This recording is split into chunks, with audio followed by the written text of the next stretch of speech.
8 hours. That's how long a lean British sergeant told 12 American Green Berets a 4-kilometer jungle patrol would take. The Americans laughed. 12 of the finest special operations soldiers the United States Army had produced, men who had run mountain warfare exercises in the Rockies, who had completed grueling selection in the swamps of North Carolina, who were veterans of covert operations across 3 continents. They laughed. The sergeant waited for them to finish. Then he picked up his battered canvas Bergen, adjusted the strap of his rifle, and said 4 words that would define the next decade of American special operations doctrine. "You don't understand jungle." He was not being dramatic. He was being precise. And over the next 8 hours, as those 12 American operators struggled through 4 kilometers of Southeast Asian primary rainforest, while the British sergeant moved ahead of them like smoke through wet leaves, arriving at each waypoint long before they did, dry-eyed and unhurried, having apparently violated every physical law that governed movement through dense jungle. The laughter stopped and something else began. Something that would take 20 years, 2 wars, and a fundamental rethinking of what it means to be elite to fully process. This is the story of how the British SAS understood something about jungle warfare that no amount of American firepower, budget, or tactical brilliance had been able to replicate. It is a story about a doctrine born in the rubber plantations and primary rainforest of Malaya in 1950 and refined through the suffocating creek lines of Borneo a decade later. It is about a philosophy of warfare that measured speed not in kilometers per hour, but in seconds of silence between footfalls.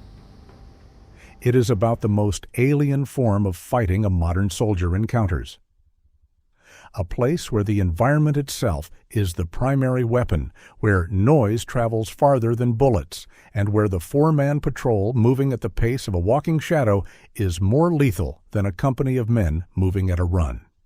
And it is about what happens when you ask soldiers trained in one doctrine to sit down with soldiers trained in a completely different one, and what both sides discover when the jungle forces absolute honesty. To understand what made the British approach so disorienting to their American counterparts, you have to understand what the jungle actually is, not as a backdrop, but as a tactical environment with its own physics, its own acoustic properties, and its own rules that override every assumption a soldier brings from open ground training. Primary rainforest, the old-growth jungle of Borneo and Malaya, where the SAS learned its trade, is nothing like the degraded scrubland that passes for jungle in training films. The canopy closes at heights of 40 to 60 meters, and beneath it, the world divides into vertical layers, each with its own light level, its own moisture content, and its own acoustic character. Sound moves differently in primary jungle than it does in any other environment on Earth. The dense mass of vegetation above and around a moving patrol acts as both amplifier and diffuser simultaneously. Certain frequencies carry extraordinary distances, while others are swallowed within meters. The crack of a dry branch underfoot can be heard clearly at 300 meters. The rustle of nylon webbing against a leaf, a sound inaudible in any other context, carries a distinctive synthetic note that no animal produces and that an experienced jungle fighter can identify at 50 meters. The thud of a cleated boot sole on wet earth sends vibrations through the root systems of interconnected trees that a person sitting against a trunk 200 meters away can sometimes feel through their back. The jungle is a sensory network. Every insertion, every movement, every piece of equipment that makes noise or catches light is a transmission into that network, and the network carries information to anyone patient enough to read it. The British knew this because they had spent years learning it operationally, not theoretically.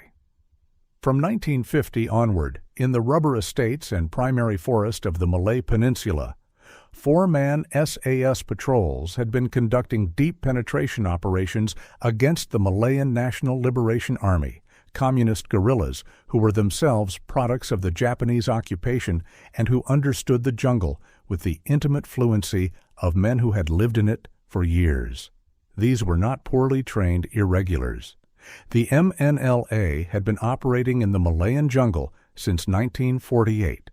They had their own camp networks, their own supply lines, their own early warning systems, built on a combination of human observers and the simple, unbeatable intelligence of the jungle itself. An army making noise in the jungle told the jungle, and the jungle told the people who knew how to listen. The British learned this lesson operationally, which is the only way it truly enters a military culture's institutional memory. They learned it because their initial operations in Malaya were failures. Large formations sweeping through jungle produced nothing. The MNLA heard them coming hours before first contact and melted into the deep forest, leaving empty camps and cold fires. 60,000 artillery shells, 30,000 mortar rounds, and 2,000 aircraft bombs were expended in one concentrated operation to account for the deaths or captures of 35 guerrillas. Each one represented 1,500 man-days of patrolling. The mathematics were devastating. Something had to change. The change that came was one of the most significant doctrinal evolutions in 20th century counterinsurgency warfare. It came from Major Michael Calvert, known throughout the British Army as Mad Mike, a Chindut veteran who had spent 2 years fighting the Imperial Japanese Army in the Burmese jungle, and who understood jungle warfare not as an adaptation of conventional tactics, but as a completely separate discipline requiring a completely separate mentality. Calvert argued, successfully and against significant institutional resistance, that the jungle could not be dominated by firepower or numbers. It could only be penetrated by patience and stealth. Small units, the smallest viable tactical unit being 4 men, needed to learn to live inside the jungle for extended periods, to move at the jungle's pace rather than their own, and to exploit the same natural intelligence network that the enemy had been using against them. This became the philosophical foundation of what the SAS called jungle warfare. Not jungle operations, warfare. The distinction matters. Operations implies external intervention into the jungle environment, a force going in and coming out. Warfare implies inhabiting that environment, becoming part of it, allowing its rhythms to dictate your own. The mechanics of SAS jungle patrolling, as refined through the Malayan emergency and the subsequent confrontation campaign in Borneo from 1963 to 1966, were built around a set of principles that contradicted virtually every conventional military instinct. The first was the principle of minimum movement. An SAS patrol in jungle did not move until it had listened. Not for a few seconds. For minutes. The standard before resuming movement after any halt was to remain completely motionless and silent for long enough that the natural sounds of the jungle, suppressed by the patrol's arrival, had resumed fully. Birds that had fallen silent at the approach of a large moving mass would begin calling again. The network of noise that constitutes a living jungle would re-establish itself around the stationary patrol. Only when it had done so was the patrol no longer an obvious anomaly in the sonic fabric of its environment. Only then could it move without broadcasting its location to everything that listened. The second principle was foot placement. Every SAS soldier learned a specific technique for placing a foot in jungle terrain that minimized both noise and instability. The foot was extended forward and placed toe first, with the sole held flat rather than angled, feeling the ground for debris, loose wood, dry leaves, brittle vegetation, before transferring weight. The transfer itself was gradual, not a step, but a controlled forward lean that moved the body's center of gravity at a rate that eliminated the heel strike sound. This technique reduced movement speed dramatically compared to conventional patrol movement. It reduced noise by an order of magnitude. The third principle was patrol interval. In open ground, a patrol maintains intervals for tactical reasons, to prevent a single burst of automatic fire from eliminating multiple members simultaneously. In jungle, the interval served a different primary purpose.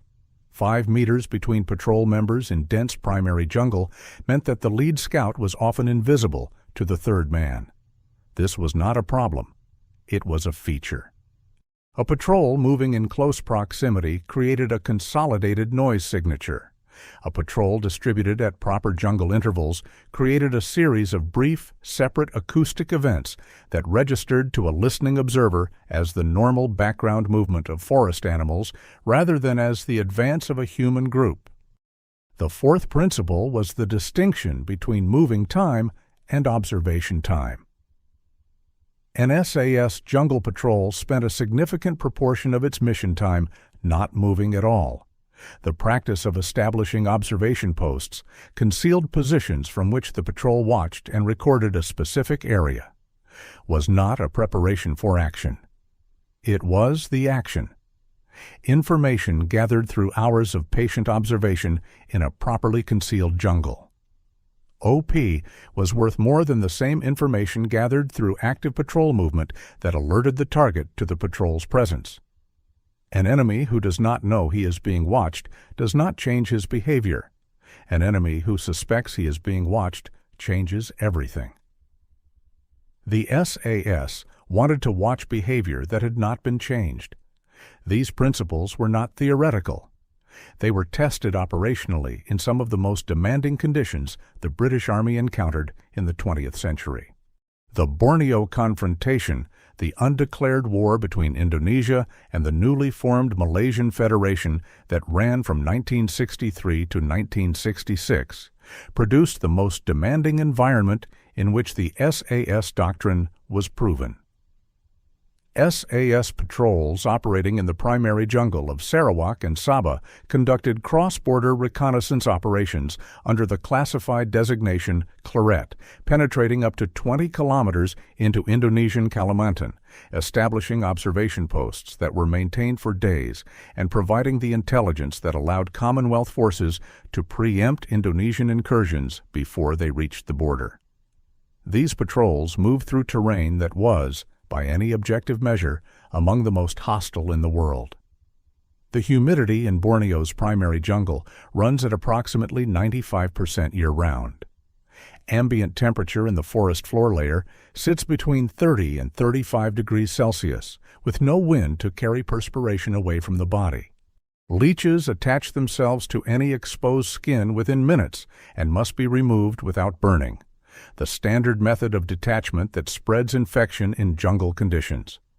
Every cut, every abrasion, every insect bite becomes an infection risk in an environment saturated with bacteria. Trench foot develops within 48 hours in wet boots, and in jungle operations the boots are always wet because the ground is always wet and the streams must always be crossed. The visual environment is a uniform green that disorients depth perception and makes navigation by terrain association, reading the landscape, a skill that takes months to develop.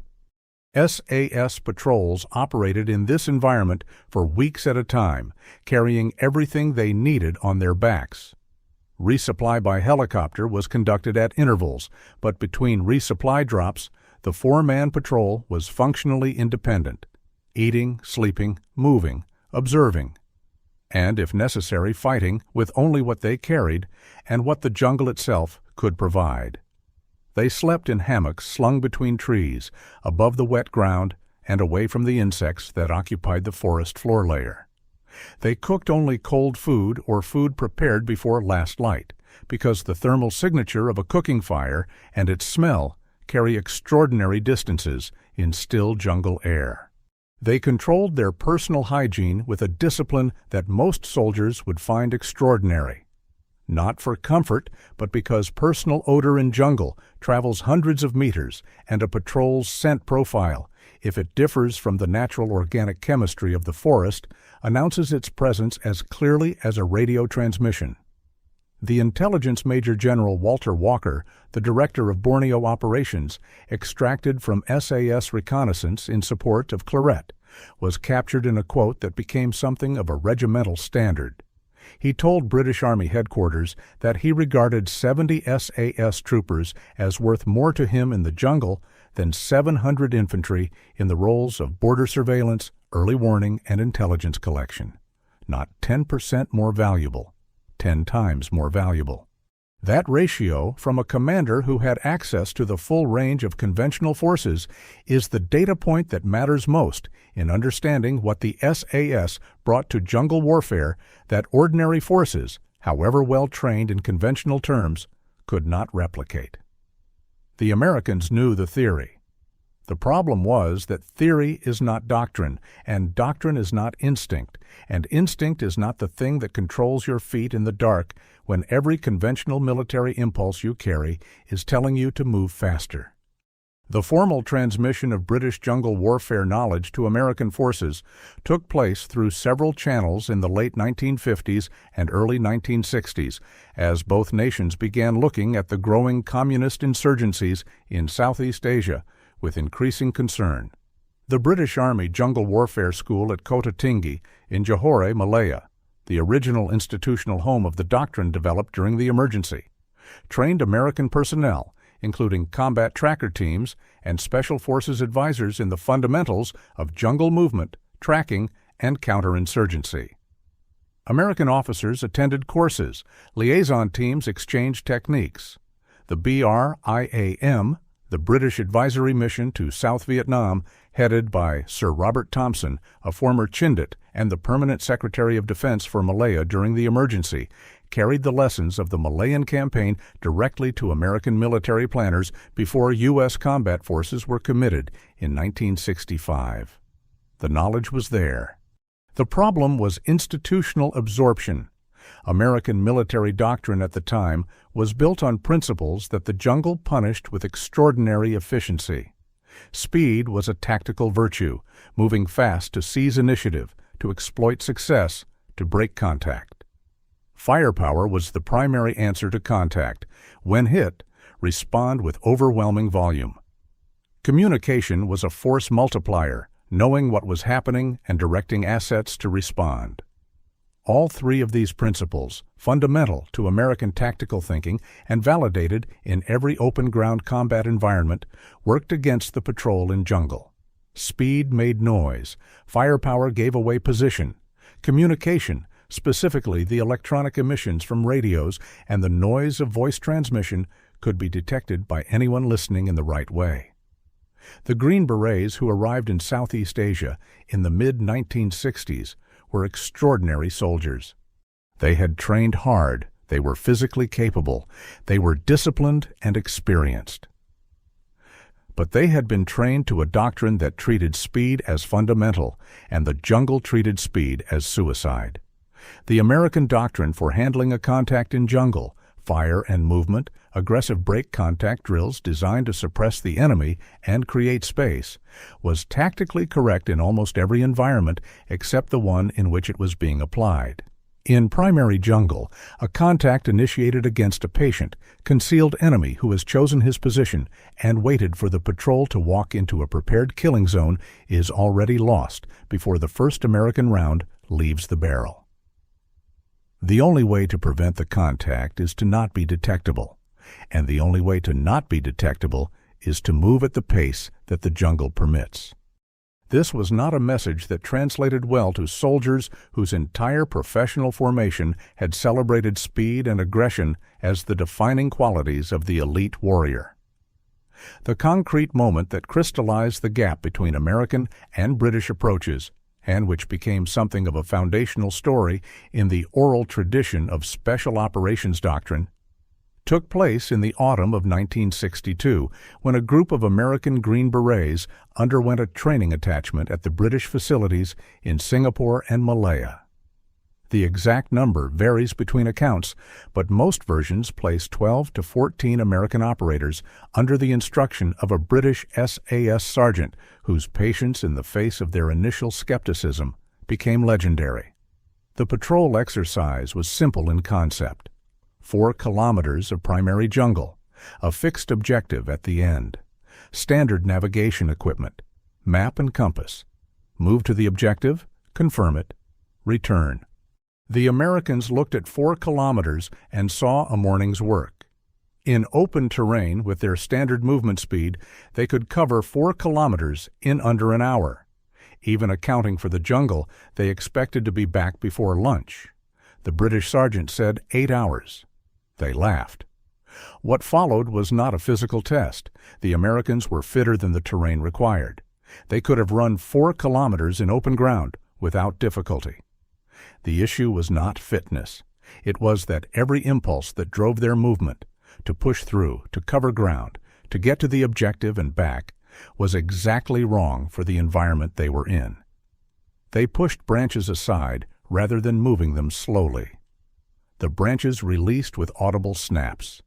They placed their feet with the efficiency of men crossing known terrain at speed. Heel first, weight committed, move. Every footfall telegraphed their presence into the root network of the forest floor. They kept their patrol interval tight, the instinct of soldiers who had trained in environments where visual contact between patrol members was a tactical requirement. The tighter interval meant the patrol noise signatures collapsed into a single, unmistakable sound mass moving through the jungle. When birds fell silent in front of them, they moved through the silence rather than halting and waiting for it to restore itself. The silence was the warning that something, them, was disturbing the network.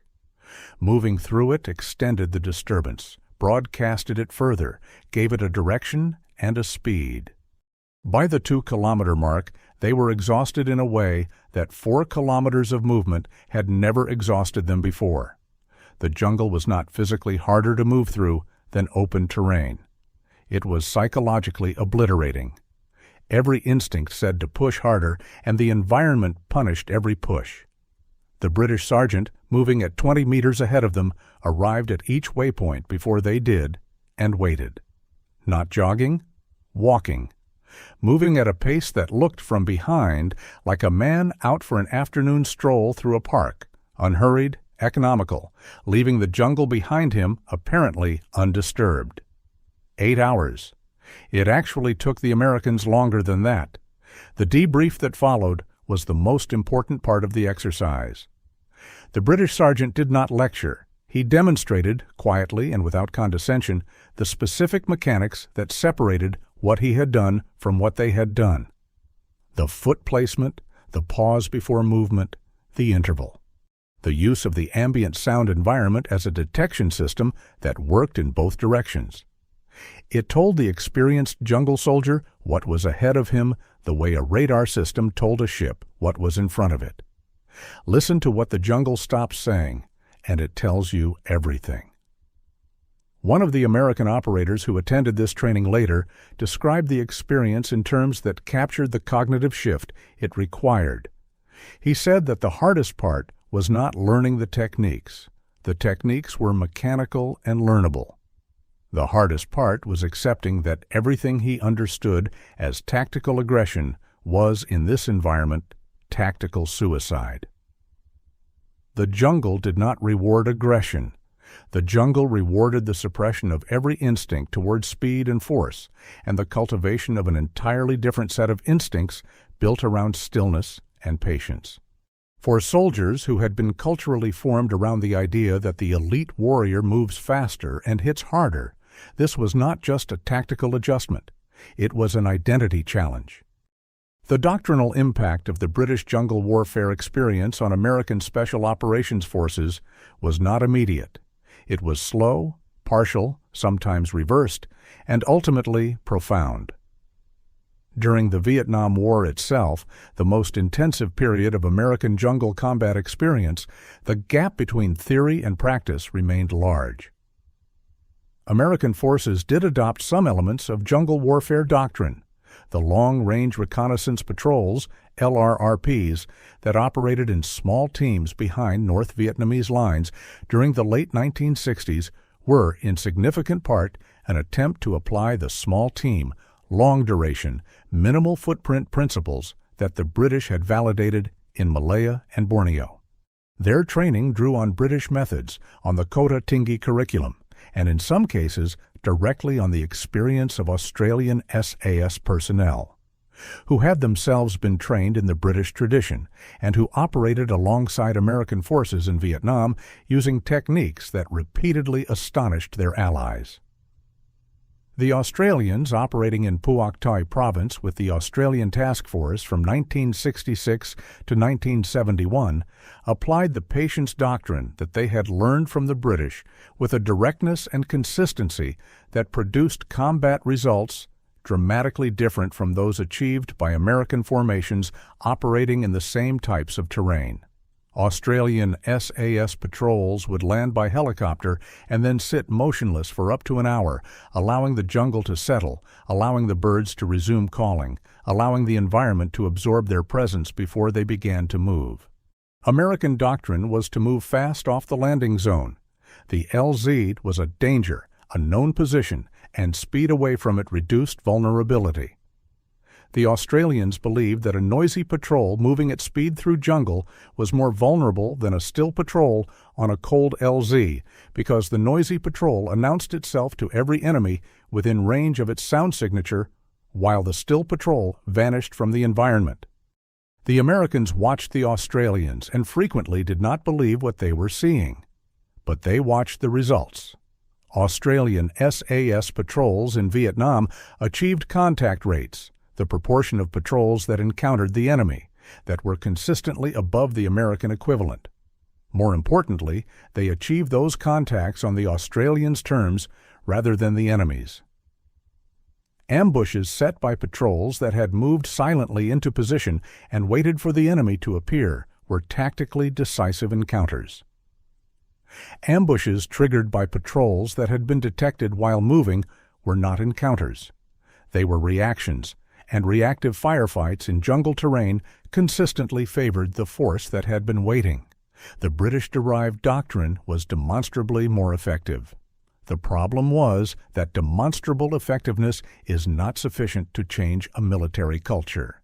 Military culture changes through long institutional processes, through the generation of officers who have seen the evidence, through the writing of doctrine that becomes the baseline for training, through the design of selection processes that identify and develop the specific human qualities that the doctrine requires.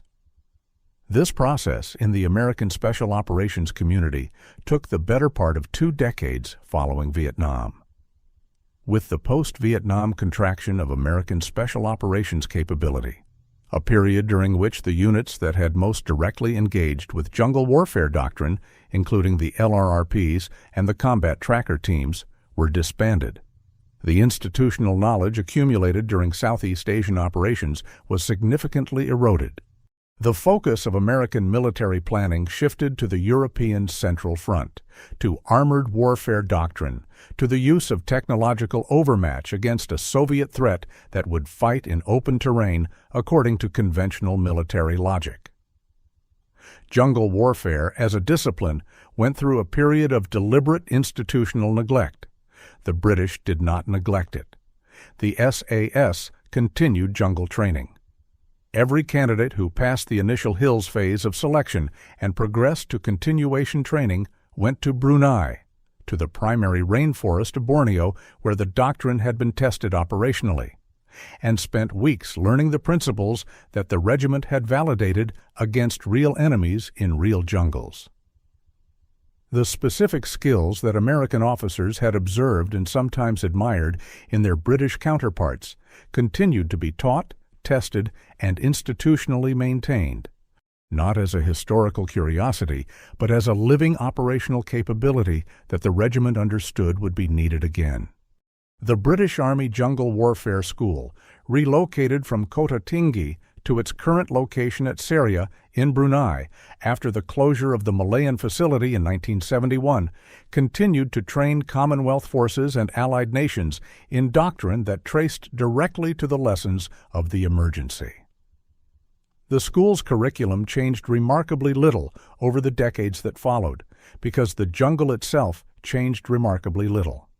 The tracking skills taught in the 1950s remained valid because the principles of reading disturbed vegetation, identifying human versus animal movement patterns, and following a trail through terrain that concealed it were not techniques that became obsolete with the introduction of new technology.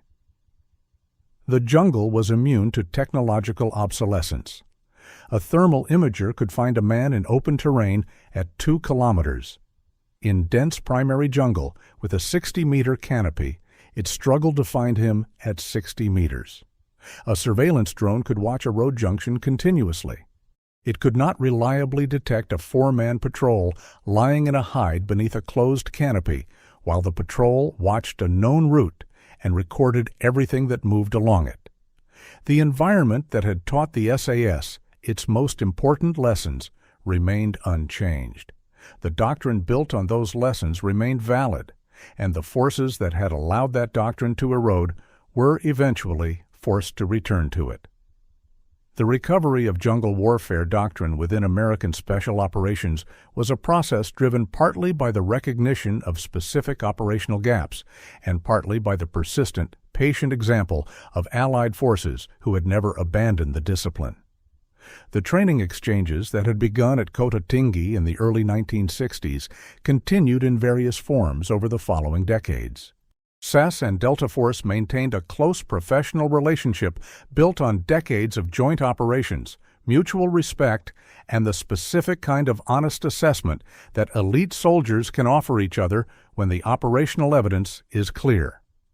Australian SASR and American Special Operations Forces trained together through exercises that exposed American participants to patience-based patrol doctrine in ways that formal instruction sometimes failed to convey. The jungle had a way of making the argument for itself. An American operator who had intellectually absorbed the theory that silence was more valuable than speed would, after 8 hours in primary rainforest, moving at the British rate, understand it in a different part of his brain entirely. The influence ran in both directions, as genuine professional exchange always does.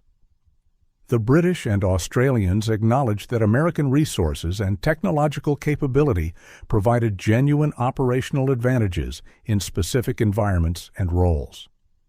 What the Americans brought in terms of signals intelligence, precision air support, logistics, and communications architecture enhanced the capability of joint forces in ways that pure patience and fieldcraft could not replicate alone. The question was not which doctrine was superior in the abstract. The question was which capabilities were needed in which environments and whether the organizations that needed those capabilities actually possessed them. The fundamental insight that the SAS patrol, moving through 4 kilometers of jungle in 8 hours that 12 American operators had expected to cover in one, had embodied was not that slowness was better than speed as a general principle. It was that the environment determined the correct speed, and that a force unable to move at the environment's correct speed was not actually capable of operating in that environment, regardless of how many other capabilities it possessed. The American operators in that 1962 patrol were not less physically capable than the British sergeant who led them. They were not less courageous, less committed, or less professional.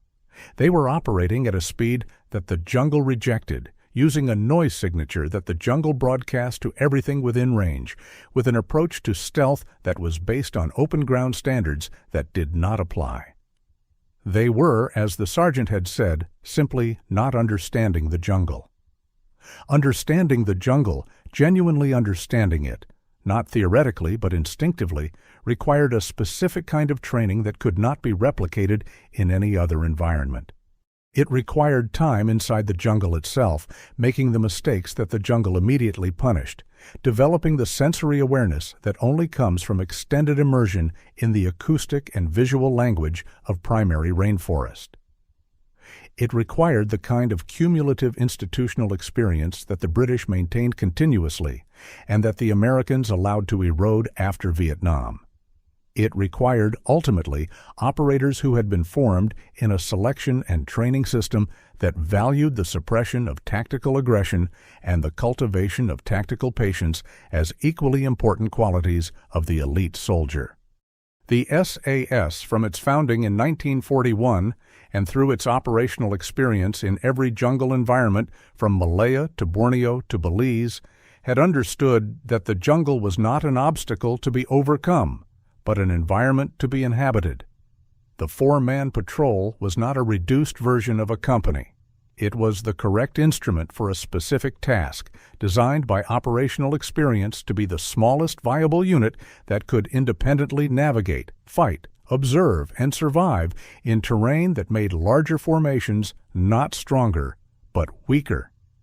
Every additional soldier in a jungle patrol was an additional noise source, an additional movement signature, an additional thermal and olfactory emission that the jungle network could detect and transmit. 4 men, moving correctly, could become part of the jungle. 8 men, regardless of their individual skill, could not. This was the lesson that American Special Operations Forces had been given, and given again across 2 decades. In 1962, a British sergeant demonstrated it on a 4-kilometer training patrol. In the late 1960s, Australian SAS operators demonstrated it in Phuoc Toi province against an enemy that had been using the same terrain for years. In Borneo, SAS cross-border patrols demonstrated it against Indonesian forces that were themselves skilled jungle fighters. The evidence was consistent and repeated and pointed in one direction without exception. By the 1980s, the American Special Operations community had begun the serious institutional work of incorporating those lessons. Delta Force operators underwent extended training attachments with the SAS and SASR that emphasized not just the techniques of jungle movement, but the underlying philosophy, the willingness to be, for hours and days at a time, completely still and completely silent, in an environment that all conventional military training had prepared them to dominate through speed and force. Ranger training syllabi incorporated silent movement techniques that had previously been considered specialist skills for dedicated reconnaissance units, rather than baseline competencies for all special operations soldiers. The doctrine was moving, slowly and imperfectly, in the direction that the jungle had always required. The legacy of those 8 hours in 1962 and of the 50 years of operational proof that preceded and followed them is not captured in any single document or after-action report. It lives in the institutional habits of the forces that absorbed it and in the performance differences that still appear in certain environments between forces that have genuinely internalized the doctrine and those that have not. It lives in the fact that jungle training remains a mandatory component of SAS selection, while it is an elective capability in many other special operations pipelines. It lives in the British Army Jungle Warfare School in Brunei, which has been training soldiers in the same fundamental doctrine for more than 70 years without significant interruption, because the fundamental facts about primary rainforest have not changed in 70 years, and neither have the principles that allow a small team to operate within it invisibly. It lives in the description of SAS patrols that American and Allied officers have repeated in various forms across decades of joint operations, that they move through terrain, leaving it apparently undisturbed, that they are not found when searched for, that they return from environments assessed as operationally inaccessible with intelligence that no technological system had been able to gather, that they do it with a minimum of equipment and a maximum of patience, and that the patience is not endurance in the ordinary sense of tolerating discomfort. It is a trained capacity to suppress the instinctive urgency toward movement and action that all conventional military training amplifies, and to replace it with something that looks from the outside almost like the capacity to wait forever. The jungle does not forgive impatience. It does not forgive noise. It does not forgive the assumption that capability in one environment translates directly to capability in another. It is perhaps the most honest military environment that exists because it strips away every advantage that technology, numbers, and firepower provide and reduces the question of effectiveness to a single dimension. How well does this soldier understand the specific world he is operating in? 12 American operators laughed when a British sergeant told them a 4-kilometer patrol would take 8 hours. Then they spent 8 hours discovering that they did not understand jungle. Not a failure of courage, Not a failure of fitness, not a failure of commitment, a failure of doctrine, of the specific, accumulated, operationally validated knowledge about how to move through primary rainforest without announcing yourself to everything that breathed. That knowledge had been built in Malaya. It had been refined in Borneo. It had been maintained in Brunei. It had been demonstrated on training exercises, on joint operations, on reconnaissance missions into denied terrain, on cross-border patrols that existed in no official record for decades. It had been offered freely to allies who sometimes absorbed it fully, sometimes partially, and sometimes not, until a later operation made the lesson unavoidable. It is still being taught. In the rainforest of Brunei, on the same ground where SAS candidates have been tested since the British forces moved there in the 1970s, the same fundamental instruction is given to new generations of soldiers. About foot placement, about patrol interval, about the acoustic intelligence of a living jungle and what it stops saying when you enter it incorrectly. About the four-man patrol as not a reduced formation, but the correct formation. About the patience that is not waiting but watching, not stillness but the complete suppression of the kind of noise that cost the SAS everything in their early operations in Malaya, and that, once suppressed, gave them a capability that no force in the world operating in that environment has been able to fully match since. The sergeant who told 12 Americans that a 4-kilometer patrol would take 8 hours was not exaggerating for effect. He was offering them the distilled knowledge of a decade of operational experience in an environment that had killed soldiers, failed operations, and taught hard lessons to the world's most capable military forces. He was telling them the truth that the jungle had taught him and that the regiment had been teaching since 1950. You don't understand jungle. Some of them learned. In time, more of them learned. In the curriculum of Special Operations Forces that study this doctrine today, across Hereford and Fort Liberty and Campbell Barracks in Perth, and the training schools of every allied nation that has sent soldiers to learn from the British, the lesson has been absorbed, at least in part. But it was given first on a narrow green track in Malaya, carried through the creek lines of Borneo, and proven again and again by men who had been trained to move like something the jungle could not hear. That is the doctrine. That is the legacy. That is what it means to understand jungle.